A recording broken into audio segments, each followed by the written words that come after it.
কবি জয় গোস্বামীর কবিতা মেঘবালিকার জন্য রূপকথা।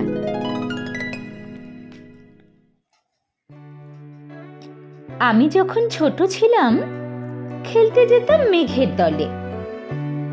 একদিন এক মেঘবালিকা প্রশ্ন করল কৌতূহলে, এই ছেলেটা নাম কি রে তোর? আমি বললাম ফুসমন্তর। মেঘবালিকা রেগেই আগুন, মিথ্যে কথা, নাম কি এমন হয় কখনো? আমি বললাম নিশ্চয়ই হয়, আগে আমার গল্প শোনো।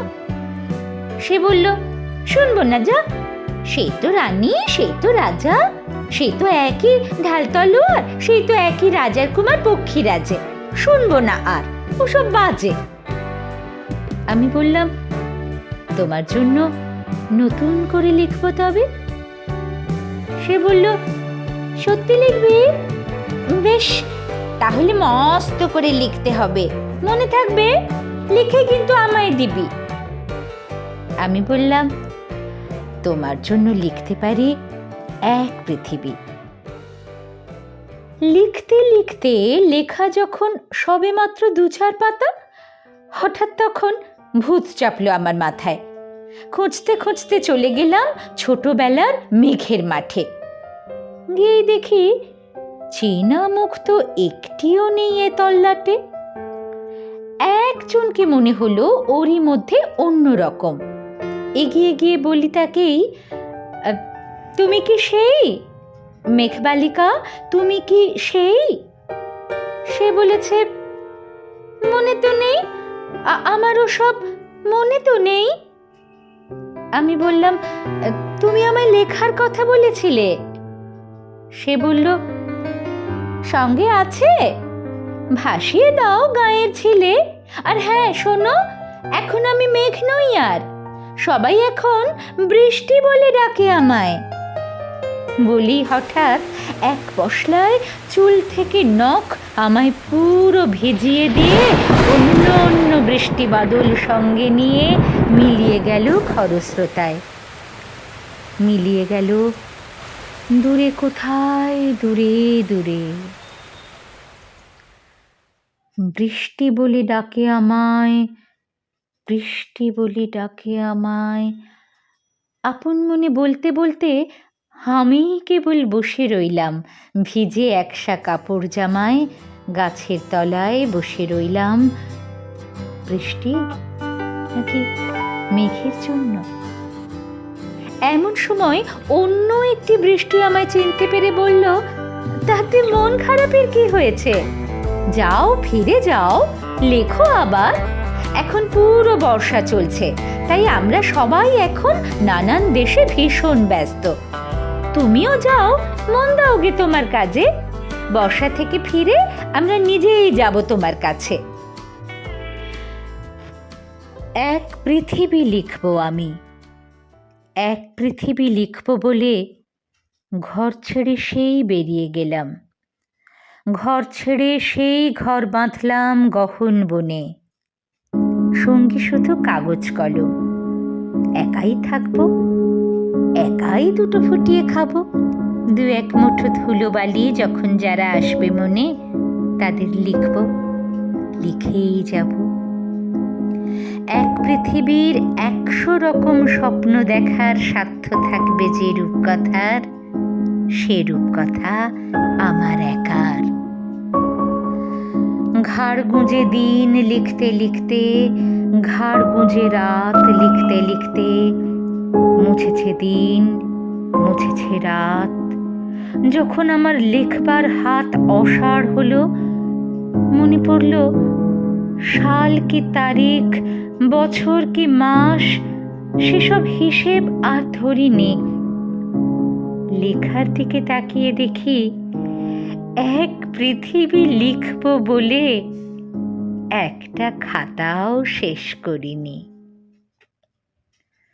সঙ্গে সঙ্গে ঝমঝমিয়ে বৃষ্টি এলো খাতার উপর, আজীবনের লেখার উপর বৃষ্টি এলো এই অরণ্যে। বাইরে তখন গাছের নিচে নাচছে ময়ূর আনন্দিত। এ গাছ ও গাছ উড়ছে পাখি, বলছে পাখি, এই অরণ্যে কবির জন্যে আমরা থাকি। বলছে ওরা, কবির জন্য আমরা কোথাও, আমরা কোথাও, আমরা কোথাও হার মানিনি। কবি তখন কুটির থেকে তাকিয়ে আছে অনেক দূরে, বনের পরে, মাঠের পরে, নদীর পরে, সেই যেখানে সারা জীবন বৃষ্টি পড়ে, বৃষ্টি পড়ে, সেই যেখানে কেউ যায়নি, কেউ যায় না কোনো দিনই। আজ সে কবি দেখতে পাচ্ছে সেই দেশে, সেই ঝর্ণা তলায় এদিক ওদিক ছুটে বেড়ায় সোনায় মোড়া মেঘ হরিণী, কিশোর বেলার সেই হরিণী।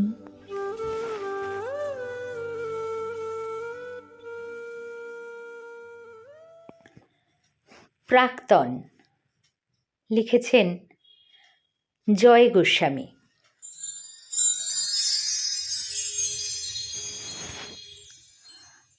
ঠিক সময়ে অফিসে যায়, ঠিকমতো খায় সকালবেলা, টিফিন বাক্স সঙ্গে নেয় কি না ক্যান্টিনে টিফিন করে? জামা কাপড় কে কেচে দেয়? চা করে কে আগের মতো? দুর্গার মা কটায় আসে? আমায় ভোরে উঠতে হতো। সেই শার্টটা পরে এখন ক্যাটকেটে সেই নীল রংটা, নিজের তো সব ওই পছন্দ। আমি অলিভ দিয়েছিলাম। কোন রাস্তায় বাড়ি ফেরে? দোকান ঘরের বাঁ পাশ দিয়ে শিব মন্দির, জানলা থেকে দেখতে পেতাম রিক্সা থামলো। অফিস থেকে বাড়ি আসে নাকি সোজা আড্ডাতে যায়? তাসের বন্ধু, চারপাশেরও বন্ধুরা সব আসে এখন। টেবিল ঢাকা মেঝের ওপর সমস্ত ঘর ছাই ছড়ানো, গিলাস গড়ায়, বোতল গড়ায়, টলতে টলতে শুতে যাচ্ছে, কিন্তু বোতল ভেঙে আবার পায়ে ঢুকলে রক্তে রক্তি। তখন তো আর হুঁশ থাকে না। রাত বেরেতে কে আর দেখবে? কেন? ওই যে সেই মেয়েটা যার সঙ্গে ঘুরতো তখন। কোন মেয়েটা? সেই মেয়েটা, সে তো কবেই সরে এসেছে। বেশ হয়েছে, উচিত শাস্তি। হতকাণ্ড সামলাবে কে? এটা যে গন্ডগোলের প্রথম থেকেই বুঝেছিলাম। কে তাহলে সঙ্গে আছে? দাদা বৌদি, মা, ভাই বোন?